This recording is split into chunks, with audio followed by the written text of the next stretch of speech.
Assalamualaikum warahmatullahi wabarakatuh. Perkenalkan, nama saya Alfiat Yunustiti dengan NIM 055054 dari Prodi Ilmu Komunikasi. Dalam video ini saya akan menjawab tugas 1 dari mata kuliah logika. Term adalah simbol atau kesatuan beberapa simbol yang dapat menyatakan suatu konsep. Di sini saya akan menjelaskan jenis-jenis term berdasarkan denotasi yang dibagi menjadi dua dengan 4 jenis term di dalamnya. Yang pertama adalah term umum. Term umum terbagi menjadi dua, yaitu term universal dan term kolektif. Term universal memiliki sifat umum yang berlaku tidak terbatas, contohnya manusia, mahasiswa, dan organisme.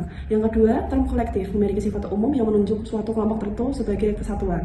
Contohnya di sini adalah mahasiswa UT, rakyat Indonesia, dan angkatan bersenjata. Untuk selanjutnya ada term khusus yang terbagi juga menjadi dua. Yang pertama ada term partikular. Term partikular sendiri memiliki sifat khusus yang berlaku dan merujuk pada sebagian dari lingkungannya. Contohnya adalah beberapa pejabat pemerintah, 3 orang mahasiswa, dan sebagian manusia. Yang kedua ada term singular. Term singular memiliki sifat khusus yang hanya merujuk pada salah satu, yang hanya memiliki satu anggota. Term ini sering kita sebut juga sebagai term individual. Contohnya yaitu Presiden Republik Indonesia. Untuk selanjutnya saya akan menjelaskan tentang sesat pikir atau logical fallacy. Sesat pikir adalah kesalahan dalam penalaran yang membuat argumen menjadi tidak valid dan tidak masuk akal. Di sini ada 3 jenis sesat pikir.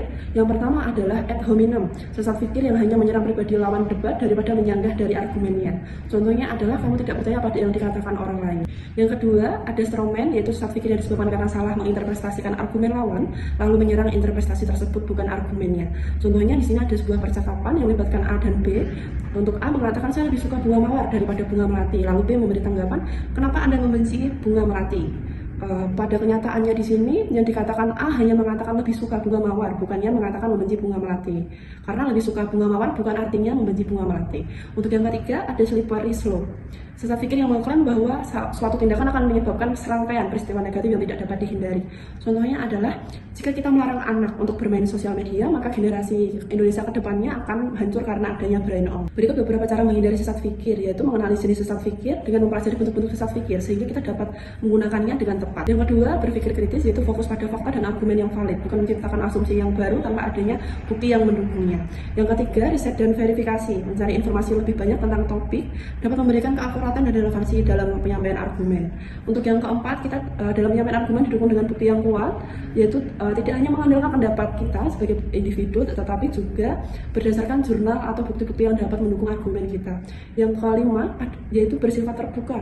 Dalam menerima pendapat orang lain, kita harus menerima dan mengakui ketika ada pendapat kita yang tidak dapat diterima dalam suatu argumen. Sekian yang dapat saya jelaskan tentang term dan logical fallacy atau sesat pikir. Semoga penjelasan dari saya dapat mendukung untuk nilai saya. Terima kasih. Wassalamualaikum warahmatullahi wabarakatuh.